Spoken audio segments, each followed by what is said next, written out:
to the 49 Carats Podcast, a 49ers Goldmine production with Stephanie Sanchez.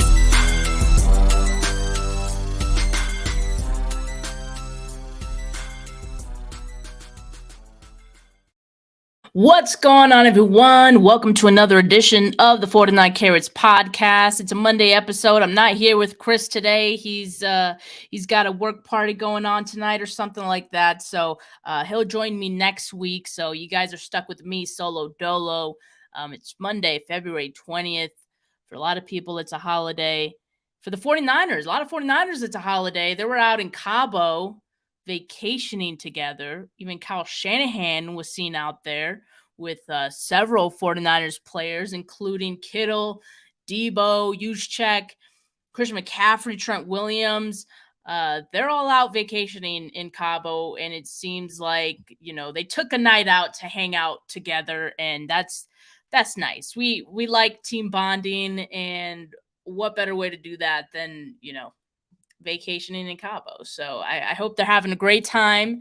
It was a long season, so I'm sure they're enjoying themselves and, ready to get back to it once they're back in the States. But great team bonding. We love that for them. But look, we're going to talk about a number of topics today. Trey Lance, Deebo Samuel, Javon Kinlaw, and maybe some other things as well. We're going to get straight to it. First, I want to talk about this Deebo Samuel stuff because there was this, I don't even know if it's not a report. It's not a report. It was more like a rumor about Deebo Samuel and the Patriots having interest in him. So I just want to, let's talk about that really quickly because for one, I just want to let you guys know Deebo is not getting traded, okay? He's not getting traded, not to the Patriots, and probably not to any team this season, at least this season, right? So, and by now, a lot of you probably know how this rumor started, but in case you didn't, someone was on a Boston radio sports show, and this guy said that the Patriots may be sniffing around a Deebo Samuel trade this offseason. Look, I did not hear the actual audio clip, but from my understanding, I believe it was just this guy giving his opinion or his thought. It wasn't necessarily something based on any truth. And Albert Breer, NFL reporter, he shot the rumors down. I'm about to play the clip right now. Let's run it up for you guys here.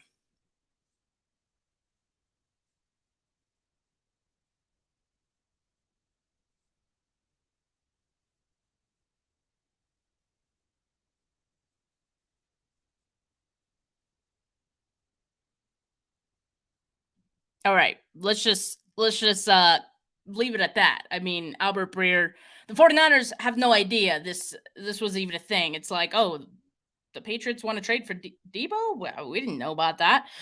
So it's not a thing. And also, if, many people after this whole Twitter tizzy occurred, started pointing out the fact of, why Deebo wouldn't be traded. It's not just because of, Albert Breer said so, but also from a money standpoint, it would make no sense at all for the 49ers to trade Deebo.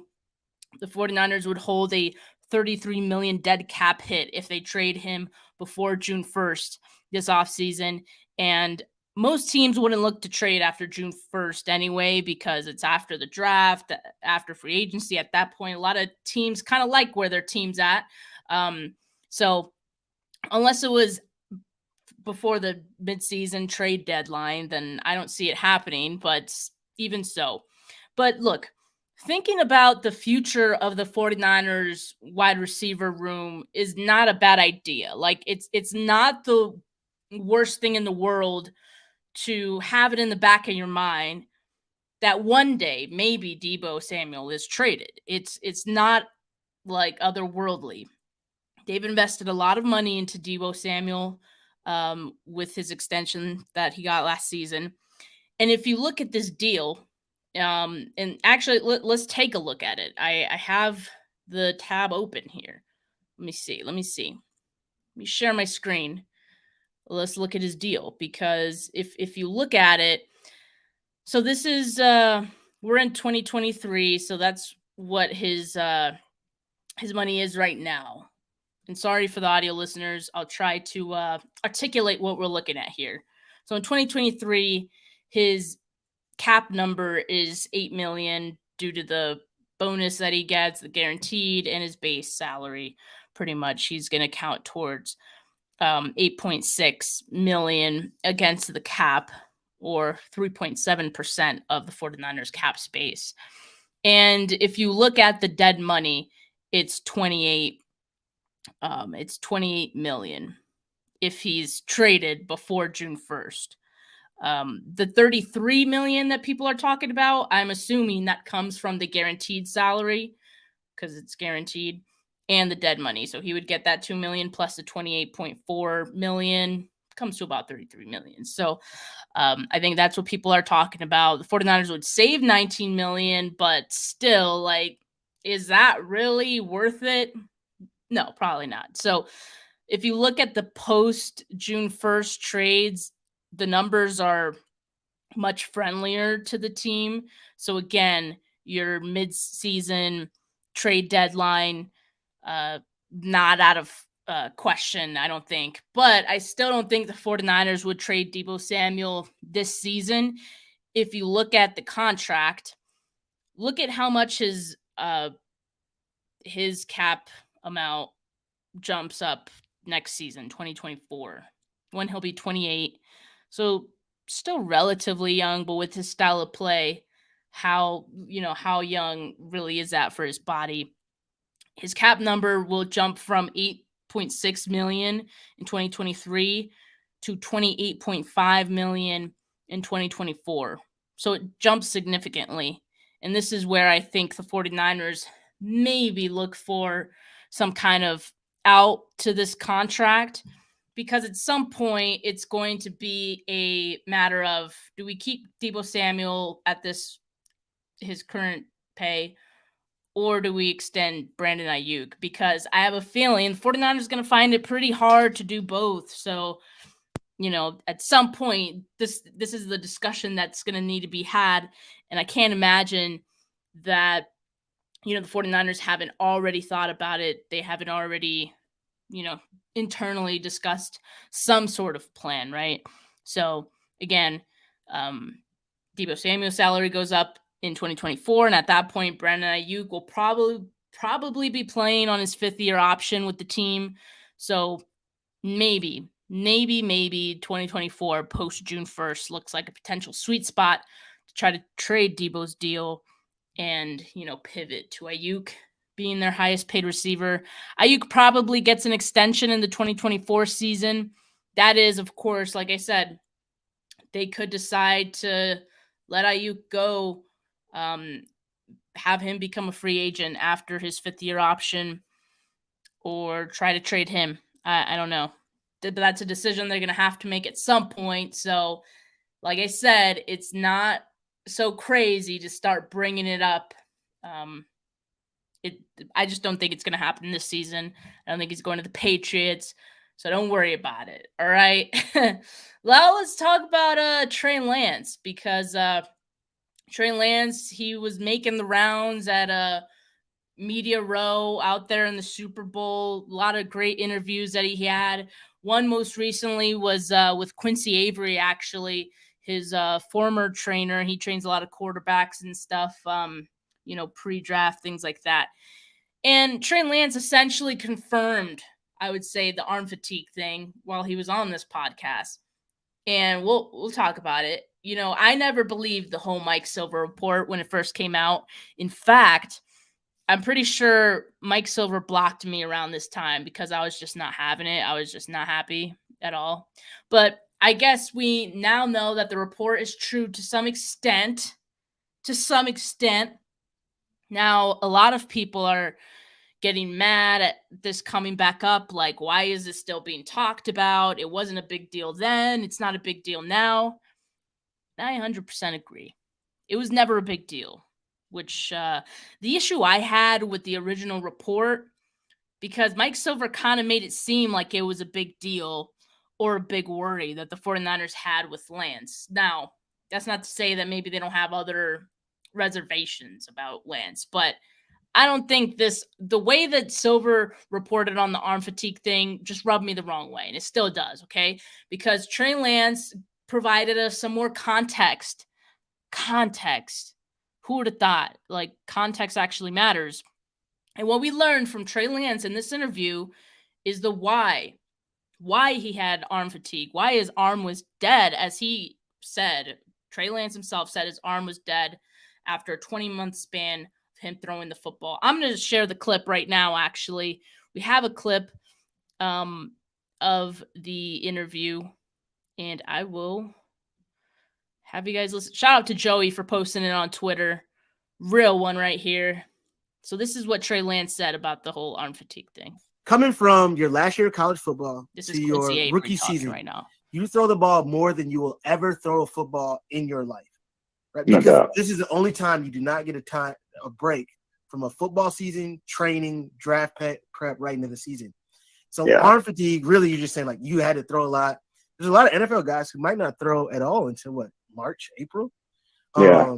So correct me if I'm wrong, but you're just saying like your arm was just tired from lots of throws. Yeah, it was just honestly just I don't know. If there's someone out there, a quarterback that can throw that much, I mean, it was just realistically going back, COVID, and then I started throwing in May because I was rehabbing my hip. So that was when I started getting the ball back in my hand in May. So I threw from May 2020 all the way through that year, draft prep, get drafted the next April. So at that point, I had been throwing for a year straight, and then go through that whole season until the next January. So I'd say probably, I don't know, about 20 months straight of throwing, like I said, probably a week off in there. Maybe I don't even know if I took a whole week between that whole time, but through that whole season, I threw for probably 20 months straight. Probably at least 3 times a week.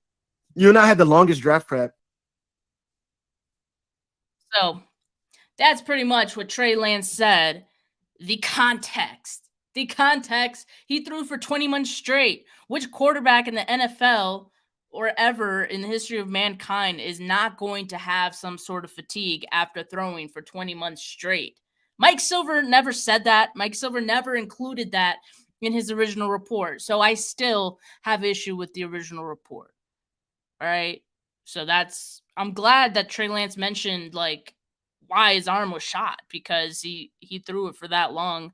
That's not typical at all for a quarterback. So Rob Stats, you guys probably know him. If you guys don't, he has his own podcast. Check him out, Gold Standard Network.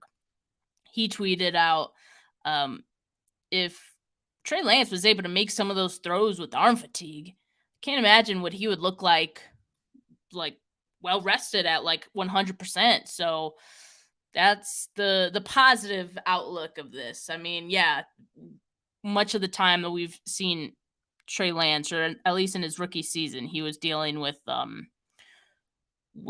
just a tired arm, and it totally makes sense. It's totally understandable. It's not a big deal. I think everyone would have understood it had we gotten that context right from the beginning, but we didn't. So now it's coming out, and I'm glad it's come out because it just proves that it wasn't a big deal at all. What's going on, Mike? Thank you for showing up in the comments. Ricky says Silver, Sims, Coward are all blowhards. Well, I don't know about that. I won't call them blowhards, but I did not. Like I said, the reporting of that whole thing just rubbed me the wrong way. It still does. So while it was true, it was the way in which they framed it that really made it look like this abnormal, negative thing, But anyway, besides the arm fatigue thing, besides all that, Trey Lance also, he was on Rich Eisen. That was a great interview that he had with Rich Eisen. He was on, and they talked about a number of different things. In fact, I think we talked about it last week when Chris was on the show. We talked about it. We talked about the fact that, Lance was saying that he just wants a chance to compete, and, saying all these great things about Brock Purdy. He knows that the job's not going to be handed to him. He doesn't want it to be handed to him being Lance in this case. So Trey Lance knows what's up. So that was one part of the interview that I heard and I really appreciated. But he also gave some clarification on his recovery timeline, when he's expected to be fully cleared, because I believe when it was the locker room clear out day, he spoke to the media and he said at that point that he would be cleared in 3 to 4 weeks or something like that. That's not fully cleared. So he did clarify that now it's in like 1 week time or so. He clarified he'll be cleared to run and pass with dropbacks sometime next week, but he won't be fully cleared until some point in OTAs. So that's the clarification that he made when he was on with Rich Eisen. So the clarification, again, like I said, was spurred by people thinking he'd be fully cleared in about a week after he said that during locker room cleanouts. So now we know he's not going to be fully cleared until some point in OTAs, but he's going to be cleared to run and pass with dropbacks next week. All right, so that's the good news on Trey Lance, and at least he'll be fully cleared at some point in the offseason program, OTAs. Brock Purdy's surgery is scheduled for Wednesday, 2 days from now, Wednesday, the 22nd of February. That will give us a much more definitive look into his rehab timeline. But looking at the bigger picture, it's going to give us a definitive look into what this 49ers quarterback situation may look like in the next 6 months, in the next year, maybe. Purdy did mention while on KNBR a couple weeks ago the possibility of having a hybrid surgery if the surgeon sees his elbow after opening it up and determines that an internal brace and reconstruction of the UCL is needed. So that is still on the table. It's still possible. He's looking at a 12-month recovery timeline. Possibly. Okay? So 49ers will know a lot more after Wednesday. I'm sure, we, the public, will know a little bit more thereafter. Hopefully the 6-month timeline and the internal brace is all that's needed. And, that's best case scenario, right? So what we do know is that the 49ers won't have a fully cleared quarterback to work with until sometime in OTAs, when Trey Lance will be cleared, and Purdy won't be cleared until closer to week 1, if we follow the 6-month timeline. And of course, as we've said, that's the best case scenario, right? So if all goes well in that 6-month timeline, then Brock Purdy will be cleared close to week 1. And Trey Lance around OTAs.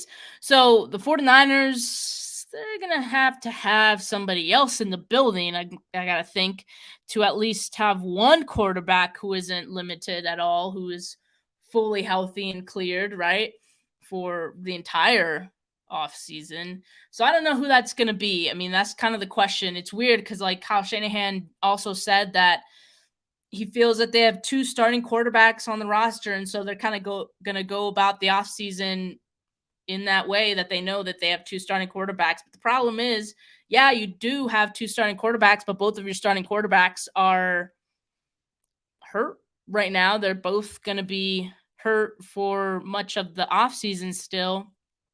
So they got to address that. I don't know how they do it, but I would think a veteran quarterback, an Andy Dalton, not Teddy Bridgewater. What's the other guy's name? The one who's on the Colts this past season. I'm spacing on his name, but that tier of quarterbacks, someone who, if you need him to start on a whim, maybe he can, get a touchdown or so. Someone better than Josh Johnson, preferably. No hate on Josh Johnson. He had the short end of the stick there, but preferably, like I said, just someone better, someone with experience as well, because 49ers, again, 2 young quarterbacks at that. So the 49ers are going to address the quarterback position, no doubt, I would expect. But look, let's talk about some other things, some other player updates 49ers not expected to pick up Javon Kinlaw's fifth-year option. I mean, I don't think that's something we needed a report to tell us. Unfortunately, I mean, Javon Kinlaw he's had trouble staying on the field this past season. You know, he really looked to improve his body and his physicality in hopes that maybe that would help with the knee thing. But as we know, his knee issues are like chronic, and even with him being in better shape, that did not really help him stay on the field, right? And when he was on the field, it just looked like he lacked power. He was just kind of getting bullied around a little bit, and not surprising, unfortunately, that the 49ers not going to pick his fifth-year option up. So that being said, I mean, the 49ers at some point, they're going to have to look at defensive tackle once again. Cody Davis was a sixth-round pick last season. And he's someone who the team likes, right? He pretty much redshirted all last season, his rookie season. So now, you know, he's gotten a chance maybe to develop behind the scenes a little bit, at least from the mental side of the game, that going from, you know, college to the NFL, at least he had that time to kind of make that transition while in, you know, redshirting. And he could be someone who potentially fills that starting defensive tackle spot up. Cody Davis, by the way, also gets compared to DJ Jones quite a lot. You know, his playing style and just the things that he's good at. So maybe the 49ers turn to him as someone who they like, someone they want to give more opportunity to. Definitely. But I think the 49ers most likely draft a defensive tackle as well, and or bring a free agent in who can play maybe, you know, both inside and out. But who knows? I would say if they don't sign a free agent defensive tackle, or if they don't draft a defensive tackle this year, it would be a huge vote of confidence for Cody Davis. I mean, huge. But I also feel that it's unlikely that they don't draft a defensive tackle or that they don't sign one in free agency, because they like to have a rotation. They like their defensive line to be deep. And like I said, Kinlaw has proven that he has a hard time staying on the field. So you got to bring in reinforcements, man. So Cody Davis definitely going to get an opportunity to compete this season, I think. And they're going to bring in someone else as well. And we know Javon Kinlaw probably, you know, not going to be with the 49ers much longer. So that's what we could expect. All right. Let's talk about some other news. I mean, the 49ers hired another coach or another assistant on their staff. As Tom Pelissero reported, the 49ers are hiring Clint Kubiak to a top role on Kyle Shanahan's offensive staff, expected to replace Bobby Slowick. The Kubiaks, they do have a connection with the Shanahan family. Kyle Shanahan now has two Kubiaks on his team. He's just collecting them like infinity stones at this point. Clint Kubiak is the youngest, I believe, and he was a 49ers assistant quarterback coach this past season. I would expect that he probably will have that same role this upcoming season, unless we hear otherwise. Clint Kubiak spent last season with the Broncos as their passing game coordinator and quarterbacks coach. In 2021, he was offensive coordinator for the Vikings. Vikings fans, not a big fan of him. In fact, if you look at the tweet of Tom Pelissero saying or like tweeting this, that the 49ers hired Clint Kubiak, it's just a bunch of Vikings fans just like, good luck. Good luck. So they don't like him, but it's not like he's going to be calling plays for the 49ers, so they need to chill. 49ers haven't officially announced the hiring yet, so it's still unclear if it'll have the same exact title as Slowick did. But for right now, I think that's what we can assume until we hear otherwise. So I assume that they're going to wait to announce all of the coaching hires until everything's kind of been sorted out and they're they know they have all their coaches and assistants pretty much set. For example, like Commanders just hired Chiefs offensive coordinator Eric Bieniemy, right, to become their offensive coordinator. Why do I mention this? Well, because Anthony Lynn had garnered interest from the Commanders for the same role to be their offensive coordinator. So both the Texans and Commanders had interest in Anthony Lynn, and both went in a different direction. A good indication that Lynn will be returning for another year with the 49ers. Lynn was assistant head coach and running backs coach last season. It's unclear if he and Bobby Turner will they be like co-coaches to the running backs? I don't know. Will Lynn have another role besides assistant head coach?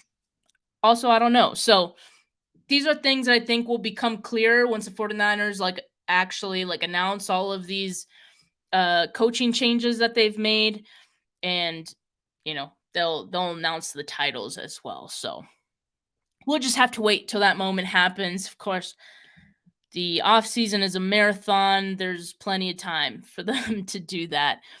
Free agency, it happens in about a month, I believe. So there's that going on, and it's a bit of a slow period for the offseason so far. The 49ers, by the way, have the 16th most cap space in 2023. So, they have some money to work with. They can maneuver here and there. So that's a good sign.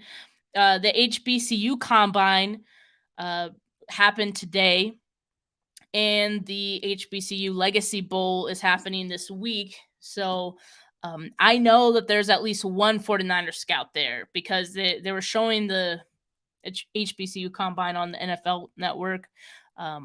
I know what all the 49er scouts look like pretty much, and I saw one of them, at least one of them I noticed and I saw. So I'm sure there are more, but I can confirm there's one confirmed. There's probably more. Yeah, so there's some good talent out there that they can keep an eye on. The NFL Combine begins next week, late next week, so that'll be exciting as well. I had applied to get credentials, but I think I did it too late, so I haven't heard anything back. So I don't think I'm going to be in mobile next week. So, but you know what? There's so many great 49ers content creators who will have that combine content for you. I know my guy Jason Aponte will be out there. I know Jordan Elliott's going to be out there. So make sure you guys check them out to keep track of all the combine updates. I have been working on a 49ers draft sheet that tracks every player the 49ers have met with during the draft process. It's obviously a work in progress because those meetings are taking place, throughout between now and the draft pretty much. So it's a work in progress, but I can give you guys a sneak peek because it's something that I'm working on that I'm really excited about. One of my followers gave me the suggestion that I should do something like this because for the past few seasons, I've been doing a tracker of like a visit tracker of who the 49ers have met with. But I've never actually put it together in a huge spreadsheet like this. So this is my first time trying it out. And so that follower gave me the suggestion that I should just put together a draft kind of database of who the 49ers meet with. And, maybe over the years we can try to see some trends or something like that. So a lot of these haven't been reported because I've been talking to the players. So a lot of these haven't been reported. The only ones that have been reported are the ones that have the @ to them. So those are other people that have posted on Twitter about the 49ers meeting with these players. But besides that, these are, I don't know if you guys can see this. Is it too tiny? Yeah, you can see it, right? So these are some of the players that I've asked all these players if they've met with the Niners, and they have. So it's a work in progress because I gotta get in touch with all of the players pretty much, but it's moving. So I update this every day as often as I can to, let you guys know who the 49ers are potentially interested in this draft cycle. And as soon as Pro Day gets rolling too, I know that's one thing I've always done every year is I'll say the 49ers have scouts at this Pro Day. Here are the players who are at this Pro Day. Maybe they're watching this player. I've done that for the past 2 years now, I think. So this is going to be part of this draft sheet as well, just tracking all of the pro days and if the 49ers are there and which players are attending. I may make for now it's just that, but I'm working on it. So if you guys are interested in content like that, knowing who the 49ers have met with, I'm that person. I am trying to source all of that and put it all together in this draft sheet. And hopefully I will open this up to everyone soon. I don't want to yet because I'm still working on it, but I will get this out pretty soon. So hopefully maybe even next year. It could be like a subscription based thing, but this season it's going to be open to everyone and it'll be free since it is my first year doing it. So you'll see there's a lot of defensive players who the 49ers are interested in, at least from my vantage point. Looks like a lot of defensive players. But this list will expand as I continue talking to players. So another thing is I'm going to have player interviews. Like last season, I did a couple of prospect interviews on the channel. And so this season, I'm starting way earlier with it. And I'm trying to get some of these guys that are on this draft sheet here that I just showed on the channel, guys that the 49ers have already met with on the channel. So you guys can get to know them. And, who knows? They could maybe be one of the players that the 49ers end up drafting. So that's a thought behind it and just getting to know these guys early. Of course, these are players that are trying to make their NFL dreams come true. So always good to support them and, get to know them a little bit better. So tomorrow on my channel, I'm going to be having Louisville wide receiver Tyler Hudson on the podcast. And so he will be my first prospect spotlight of the 2023 offseason, the draft cycle. So make sure you guys tune into that. And thank you guys so much for tuning in as always. And have a good rest of your Monday evening, folks. Peace.